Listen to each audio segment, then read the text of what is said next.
Hey guys, welcome back. Today, let's talk about the issues we face in today's society. Now, some disclaimer, I think it is my moral duty to help the world a little bit in ways I can. It is just something I feel compelled to do. You don't have to take it personally. I've dug very deeply and did a lot of research on it. You do not have to listen if you do not want to, because I have an obsession with truth. And I identified that there are a few problems that I'm going to face going forward with my life, and hence I will just share with you. Okay, so what is the problem today? In today's society, I think we are going to have a harder time than our parents' era and our grandparents' era. And let me explain to you why. There is a transition to artificial intelligence. There is going to be an introduction of CBDC, central bank digital currency, where they want to forfeit cash. There are a lot of things going on in this world, and there are a lot of hidden agendas that do not act in your self-interest, nor do they act in my self-interest, and hence I will share with you today. Now, let's use some logic here. You may think that this is conspiracy theory, and let me prove to you why this isn't. You may think you live in Singapore and all these dangers are outside of Singapore. We are living in our own kind of bubble, but let me prove to you why this will soon change. Now, Singapore is relatively small, our government is very safe. But can you imagine a country like USA, the most powerful nation in this world? They have their F-35s, their nuclear weapons, there are bases all around the world. Can you imagine the big banks took over the control of such a nation, and big multinational corporations having influence over policy making through lobbying in Congress, and the politicians always act in the interest of the rich and never the poor? So what makes you think that Singapore is safe when the first nation, the most powerful nation, the United States, have already been controlled by the bankers? Okay, so this is the logic I'm trying to drop. Let's go over some parts that I think will influence our own personal lives and have an impact on our personal lives. My job here is to bring awareness so that you guys can plan ahead, do what you need to do to get ahead in life. So these are the few areas that I think that you need to watch out on, especially when times are going to get rougher and rougher and you might not even know what is coming and hit you in the face. So for me, when I'm building up my wealth, I'm also seeking the truth of why am I here? What am I here for, and what is my purpose? What obstruction do I have when I want to build the life I want? So these are the key areas that I identified it's not going to be good for my personal life. And these areas are education, the breaking down of family unit. The third is the matrix agenda, or the elite's agenda. What do they want to push to the world? I will make another video just to talk about this matrix agenda, so stay tuned. Next is the advent of artificial intelligence, or the coming of artificial intelligence. And the last is the emasculation of men. So there's agenda to feminize men, to weaken men, so that society is easier to control. I will talk about all this in details. Okay, let's start with education. What is the current narrative that is being ran by the Singapore government and the Singapore family unit? When we are all younger, our parents all emphasize that we have to go to school, get good grades in school, get a good job, and live a upper middle class life. And I think this paradigm will soon shatter, soon after 2030. And here is why. The education system today has not evolved since the Industrial Revolution. The education system is funded by J.D. Rockefeller, the guy who is the richest man in America and owns all the oil monopoly in America. Now, he donated and funded schools, and he wanted a nation of workers, not a nation of thinkers. And you think of it in terms of the business perspective. What does business want at the end of the day? Now think of it logically. What does business want in general?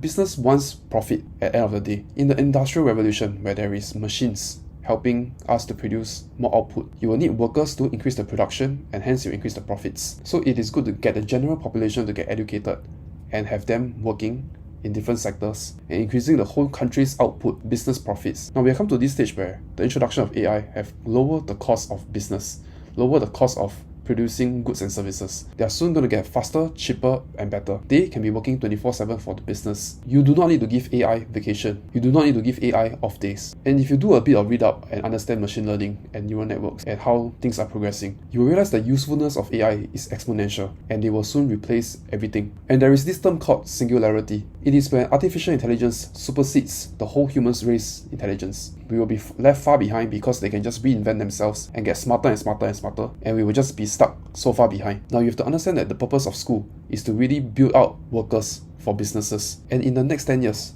I think the workforce will dramatically reduce. Not so many people need to work, and we'll be forced to take universal basic income. Now let me give you a perspective.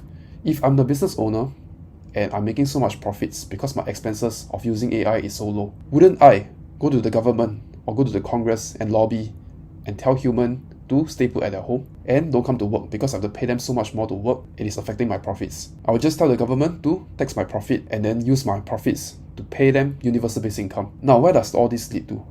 I do not want to say this, but the probability of a dystopian world is ever increasing. We have a lot of things that is going on that I don't think many people are aware of, because Most people are too busy with school, extracurricular activities, their work.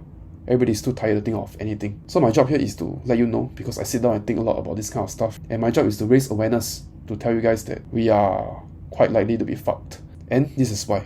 Because your whole life is going to be a lie. Your whole paradigm of going to school, studying damn fucking hard, working your ass off is not enough. You will just be replaced by artificial intelligence in the next 10 to 15 years. And our current education and school is not built for critical thinking. So other than the skills you learn inside the box, you're not taught to question about a lot of things. So for example, why do I say that Rockefeller funded the schools and he wanted a nation of workers and not a nation of thinkers? So I'll give you an example. If he wanted a nation of thinkers, he would have taught you guys what money is. How do you go about making money? There are a lot of ways to make money, but most people only know how to make money through trading their time for it. The history books taught in curriculum is what they want you to see, and it's not the whole written history of humanity. A lot of it is gone. A lot of things is burned away. And I truly am worried for myself and most people. And I do not know any other way to put it. Because if I ever have children, I know that my children will have a even more increasing competition than me. So for example, what's the difference between us and our parents' generation? The difference between us and our parents or our grandparents' generation is understanding the usage of internet. And having internet, we'll have access to information that they couldn't have. And hence we know more about the world. We know how to use technology better than them. So the difference between us and our children will be artificial intelligence. We are talking about what kind of artificial intelligence. Some people in the third world will not have access to the artificial intelligence we have. So for example, if you want your child to compete on the same level playing field, you probably will need your child to merge with super intelligence just to have the same advantage over other children. Because if you don't do so, the difference between a genetically enhanced human being versus a one that is not will be the difference between the intelligence of a human and a monkey. And that is not the world I want to see going forward, but I think it is inevitable. My point being that going to school is getting more and more obsolete and useless, and the tuition fee does not give the same ROI if you're not in a prestigious school or if you do not have good GPA or whatsoever. It does not make sense. You are much better learning a highly paid demanded skill and using the right leverage to scale, and you will make much more money than most people that goes through the education route. And if you say you want to go to school for knowledge, there are a lot of free lessons you can learn on YouTube itself. Or if you want to learn how to code, you can use Udemy. If you want to learn a set of skill, you can use Skillshare. No proper reason why you need to go to school in 2023. Even if you say it's network, if you are not going to a good school with the proper network, then there is no point. When you're networking, you need to be a person of value, someone likable in the first place. So all these soft skills of selling yourself, you're not taught in school. So I don't really see the point of going to school anyways. If your whole purpose of going to school is to make a lot of money, I suggest you learn a highly demanded skill and apply the right leverage through AI, media, code, capital labor, and you're better off this way. Now this is my sincere advice to you guys, and maybe going forward I will give you guys some idea on how you can build on your own business. And also the last problem I have with education is that you are not able to differentiate yourself with a cohort. You can only do minor optimization. So you optimize yourself through your grades with a cohort of 200 people every single year. How do you make yourself stand out as a doctor, lawyer, engineer, or any other profession? So that is the question you have to ask yourself. Okay, so why am I talking about all this? Why is it important? It is important for you because life is not just about money. I'll place relationship with my family and friends over money. I'll place my health over money. So it is important for you to master all realms and not just about making money and being miserable and selfish, because that's a very miserable life path to be on, and I do not want that for my audience. I do not want people to not know the truth and go through years of education and then being so tired, working like a slave, and do not understand why they are so depressed and so low energy. And everything is sort of interconnected, so I will keep talking about this, and you will see me talk about education again when I'm, let's say, on the topic of family. So now let's talk about family. Now there is a matrix agenda or the elite's agenda to reduce the family value, to keep the family apart, to keep the moms and the dads of the family working, so that if the mom is working, nobody is taking care of the children will be sent to school to be indoctrinated, to instill beliefs, or sort of to program the youth's mind. Now everything is connected. You must see in terms of what the elites want. Let's say you are the elite, you are the top person, top dog, and you are looking down at the whole society as a whole through a helicopter view. What do you want to happen? You want a society to function and running for you. You want the economy machine to run for you. You do not want men below you to rebel against you. So what can you do to ensure the economy function properly and the male population listens to your agenda and do not revolt? So if I was part of the elite, I would want the men to feel depressed and don't feel like a man in their own household. So what I will do is I will encourage women empowerment. So I will encourage the females go out of society to work. So in this way, I can double the tax base. I can tax double amount of people. I can tax not just the male population, but the female population. And I can get more people working. And since the West did that, other economies that don't do that is not competitive. So the females have to come out and work as well. And I think this is the biggest trick of the century. It is to lie to women and say that men are oppressing women, and women needs their own money and be independent so that they come out and work. But end of the day, what does a family come together and what do they purchase? An average family will still buy a house and a car. And I give you an example. So what this does is you just double the money supply and you're still chasing the same good, which is the house. So before this feminism era, only male competes with male, and there is one money supply going on to compete for houses, cars, goods and services. And this is why houses, real estate, goods and services is so cheap. And because only the male work, the money supply is so small, and there is a gold standard. So that is why houses, cars, a tank of gas is so cheap. And I give you an example. So let's say a country is made out of 6 people, 3 male, 3 female, and there's 3 houses, 3 set of family, 3 houses. So let's say only the males come out and work, and their average wage is $2,000. To be a high earner, you only have to earn $4,000, and your total money supply is less than $10,000 per month to compete for houses within that population and within the earned income. So let's say you introduce females to the workforce. The average wage is $2,000. Average household income is $2,000 plus $2,000, which is $4,000. To be a high earner, to be higher than average, you need to be 2 times more. So a man needs to earn $8,000 to be a high value man. And the total money supply actually doubles, chasing the same set of house. So do you guys understand this? It's not the house of prices increase, but the value of a dollar get cut by half when you introduce the other population to come out and work. So if you logically think about it, the entire female population of the world gets tricked by the elite, one elite man or a few groups of elite men to come out to the workforce and work, buying the same average house and a car to settle down in a family. And they work their ass off. Nobody likes working. I don't like working.